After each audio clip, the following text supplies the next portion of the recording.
तीर्थंकर जन्म लेते हैं तो दीक्षा के पहले तक उनका पूरा भोजन देवकृत होता है, देव लेके आते हैं, और दीक्षा के बाद मनुष्य जो भी भोजन देते वो उसको ग्रहण करते हैं।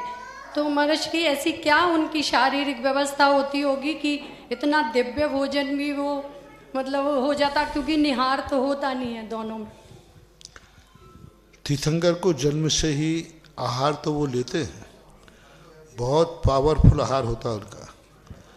चक्रवर्ती आदि होते हैं तो उनका इतना भोजन होता है कि एक लड्डू पूरा ललितपुर संभाग खा जाए तो भी वो पूरा लड्डू नहीं खा पाएंगे, और इतना तथा खाएंगे और खाते ही तुरंत लोटा लेके दौड़ेंगे, पचेगा ही नहीं।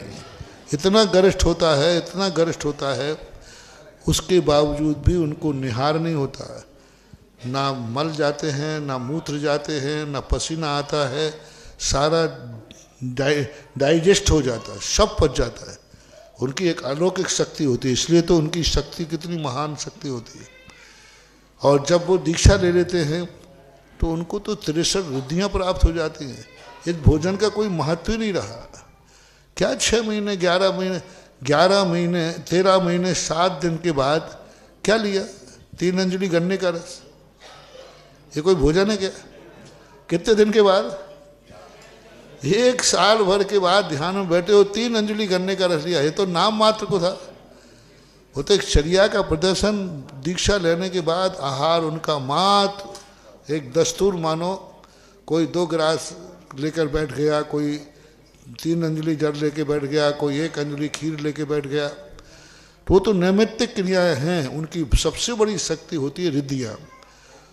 उनको दीप्ति नाम की रिद्धि प्राप्त हो जाती है, उनको अक्षीण महालय नाम की रिद्धि प्राप्त हो जाती है, अक्षीण महानस नाम की रिद्धि प्राप्त हो जाती है।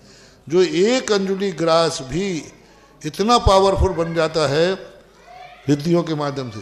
और वे आहार भी न करें तो उनके शरीर की कांति किंचित मात्र भी मलिन नहीं होती।